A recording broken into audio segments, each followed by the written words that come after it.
you'll know that their striker Gabriel Jesus has had minor knee surgery. He'll miss the start of the Premier League season. Shouldn't be more than 3 or 4 weeks, according to Mikel Arteta, after a little procedure. That's what he called it. But it does kind of raise the question on whether they are strong enough in that area. They've currently got Flo Balogun at the moment, who had a great year on loan in France last year, but quite a few clubs possibly coming in for his services. Eddie Nketiah, of course, who got a new contract during the course of last season, and was an able backup at times for them, but ultimately there are some that argue maybe a lack of a top draw number 9 cost Arsenal in the title race. Let's speak to Harry Symeou from the Chronicles of a Gooner podcast. How are you? I'm good, guys. How are you? Thanks for having me. No, thank you for joining us. Your views on the number 9 position. I think after this injury, some feeling like Kai Havertz will have to fill the void for at least the first few weeks. Are you happy with that? It's difficult to know really what the best solution is to this problem. As you say, according to kind of the reports that we've heard and sort of trying to take away from what Mikel Arteta said, it looks like this could be sort of 3-4 weeks on the sidelines, in which case there's no real need to panic. I mean, you don't go out and drop 40-50 million pound on a player for the sake of 3 or 4 weeks. I think that would be bad business, that would be irresponsible, and that would be panic, I guess. But for Arsenal, there are a number of options, of which one is, of course, Kai Havertz, who didn't really do great in that position for Chelsea. I've been a big advocate of the Kai Havertz signing, but not necessarily as a centre forward. So it would be wrong of me now to say that he should just automatically go into that position. I think Eddie Nketiah is probably the one that Mikel Arteta would turn to. He looked quite sharp at times in the Emirates Cup game yesterday against Monaco. There's also the option of playing Leandro Trossard through the middle as a false 9. Gabriel Martinelli could go through the middle as a 9 as well. So I think Mikel Arteta will look at this situation and think that he has options, and enough options to be able to navigate through the first few weeks of the Premier League season. I just wonder if they're keeping a real close eye on Gabriel Jesus, and as the window edges towards its conclusion, if they are concerned about how long he's going to be out for, that might prompt them to make a move. But at this moment in time, I don't think Arsenal have any intention of going into the transfer market and spending big money on a centre forward. Do you want that, Harry? Do you want to sign somebody, or do you think that the players that you mentioned there, Havertz combined with Trossard, combined with Saka, combined with Martinelli, combined with Nketiah, do you think that's enough goals to see you through, or do you think that you need to do something quite adventurous in the transfer market? I think it's enough goals if you're talking about a 3 or 4 week period. And that's what this comes down to. It all depends on how long Gabriel Jesus is going to be out for. We understand the problem to be a continuation of the knee injury that he had, that he picked up at the World Cup, which ruled him out for 3 months last season. What we understand is that there's a bit of scar tissue still in there that is causing some discomfort. And they decided to go in there and remove that to help him through the problem. So by all accounts, it shouldn't be a big deal, and it shouldn't be something that keeps him sidelined for a long period of time. So I don't want Arsenal to go and buy the wrong player or to panic and go and spend money on someone that would only be coming in for a 3-4 week period. I do think, though, in the sort of building process of this squad, the next thing is to go out and get another very good number 9, because Gabriel Jesus is brilliant. People keep looking back at his record last season, and I think they often overlook the fact that he missed 3 months of the campaign through injury.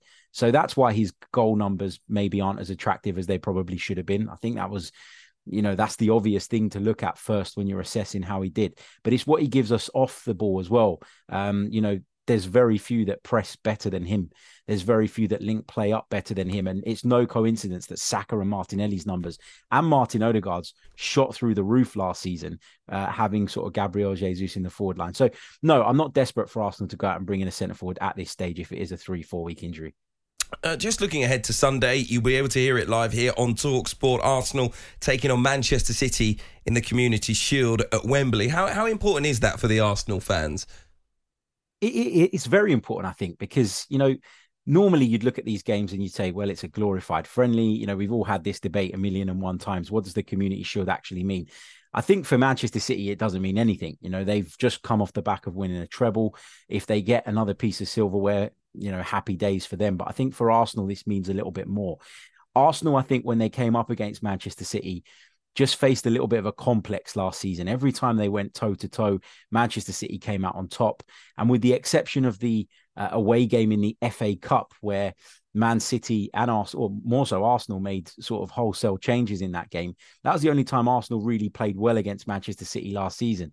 They played well for the first 20 minutes at the Emirates in the league, and they were absolutely battered at the Etihad towards the back end of the season. So I think for Arsenal, this is an opportunity to win a psychological battle, to give themselves reason to believe that they can go toe-to-toe with this Manchester City side and that they're able to take points off them. Because at the end of the day, you can't expect to win the league if you can't take points off of your closest rivals. And Arsenal felt like they were a million miles away from doing that in the league last season. So a victory on Sunday would, I think, kill some of the doubt that's maybe in this young group with regards to how good they are and how ready they are to compete with Pep Guardiola's side. Harry, I've just got to take you back to something that you said moments ago. We were talking about Gabriel Jesus, and you said that he looked. You said that his goal tally perhaps looked slightly unkind because of the amount of time that he was out. And of course, I agree with you. I think that there's a truth in that statement. However, I think it's also fair to say regarding Gabriel Jesus, whilst I think he's a brilliant player, I think he's very good at what he does. I think if you cast your minds back to about a year ago when you went away to Bournemouth and he was just bringing everyone into play, he was setting up Odegaard a couple of times, I think he just played brilliantly, and we know that he can do that. But he is profligate, isn't he? He is slightly wasteful in front of goal. And when you think about how good you were last year, the amount of points that you managed to accrue, and you didn't win the league, to challenge for the league this year, you were practically going to have to be perfect. You're going to have to aim for in excess of 90 points. Is that sort of tally genuinely available to you if you don't have a ruthless striker rather than a very good striker who does lots of other work, Gabriel Jesus? Yeah, I think it's available to us. We weren't that far off achieving that last season, and we were without our centre forward for 3 months, as I said, and it wasn't because we weren't scoring enough goals. As a collective, Arsenal scored a ton of goals, and Arsenal looked a real threat because of their ability to sort of spread the goals around the team. You never knew who to pick up. Odegaard got into double figures, Saka did, Martinelli did, Jesus overall did, and then you've got even people like Granit Xhaka who contributed 7 or 8 league goals. Like that was unheard of 2 years ago. So for me, it's not really a goal problem. The problem Arsenal had at the back end of last season was that they were just really, really poor defensively. Now, you can put that down to William Saliba's absence to a degree, but there were other sort of factors in that. I think when Thomas Partey's form dropped off, Arsenal struggled to control games in the midfield as they had done earlier on in the season. So I think for me, the concern was the defence.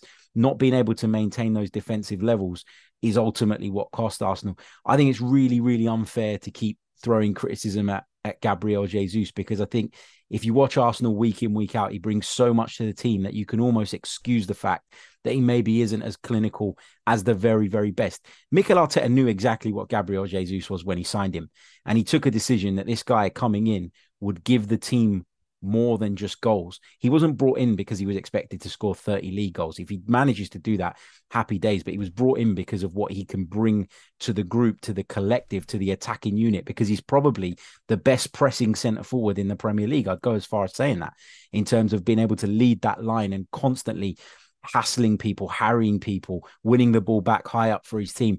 He's not even a big guy, yet you can send a long ball up to him and he can hold people off and bring the ball down with his immaculate control. I think he brings so much more to the table than goals, and I think it's just people looking for a reason to have a go at him, to be honest. Harry, I do finally want to ask you, as an Arsenal fan, you may have seen an interview today with your goalkeeper, Aaron Ramsdale, which is one of the most remarkable interviews and one of the most open interviews I think we've seen from a current player for quite some time. He says that he will no longer stay quiet when he encounters homophobic comments in the dressing room or on social media. He says he wants football to be welcoming for everyone so that his brother, who's gay, can attend matches without fear of abuse. He was writing in the Players' Tribune and added he felt bad for the Tottenham fan, who assaulted him after the North London derby in January. He also revealed, though, that his wife had actually suffered a miscarriage just 3 days earlier, and I think he appealed during that article, for people to try and understand that players are human. He said that while he had never openly discussed his brother's sexuality before, he felt it was the right time to do so with everything that's going on in football right now. And he essentially has called for a more inclusive game. Just as a fan, what was it like reading that one of your players has gone through an ordeal like this? He mentioned when he signed for the club and just had come back from training and just seen a torrent of abuse on social media aimed at him, saying how bad a player he was, and that had really affected him too. Yeah, I mean, reading it makes you proud as an Arsenal fan that we've got somebody in between our sticks who is, you know, an incredible person as well as a really, really great goalkeeper. It takes a lot of bravery to come out and sort of open up the way that he did, particularly with regards to his brother. I think everybody feels sympathy with regards to obviously the talk about the miscarriage and what happened there. Nobody knew it at the time, and it makes you almost feel bad as an Arsenal fan that you kind of was watching this guy, expecting him to perform at the highest level, and you never knew that that was going on in the background. And when it comes to his brother, I think that's even more incredibly brave, because what you're doing is you're almost opening up this conversation for the benefit of others. You know, you're opening this conversation up for your brother so that he can go to a game and feel part of it, and to stop other people receiving abuse rather than yourself. That's what I think is incredibly brave about Aaron Ramsdale coming out and speaking as openly and candidly as he did. And when you read it, what you get from it is that he really loves his brother, and that, you know, they're a tight unit and they're a really close family. And to me, that's refreshing to see, because if someone like Aaron Ramsdale can speak up, then, you know, that creates a platform for others to be able to do the same thing as well. And, you know, football is for everybody now. And, you know, yeah, there's probably things that get said in changing rooms and dressing rooms and stuff like that. And, you know, Aaron Ramsdale admitted himself that he's probably just at times sort of brushed it under the carpet and got on with it. But now people will be mindful of that, you know, and it's about education. It's about getting this stuff out there so that it becomes the norm to think twice before saying something like that. In a male-dominated environment, unfortunately, things will get said like that. And to have somebody of such a high profile come out and speak about it is only for the good. And I'm incredibly proud of Aaron Ramsdale for coming out in the way he did, because I think it's going to give a platform to others. It's going to make others feel confident in doing so themselves, and confident in speaking up against that kind of homophobic abuse and chat that goes on maybe sometimes in a male-dominated environment. Harry Symeou, couldn't have put it better myself. Thank you so much for joining us. That's Harry Symeou from the Chronicles of a Gooner podcast.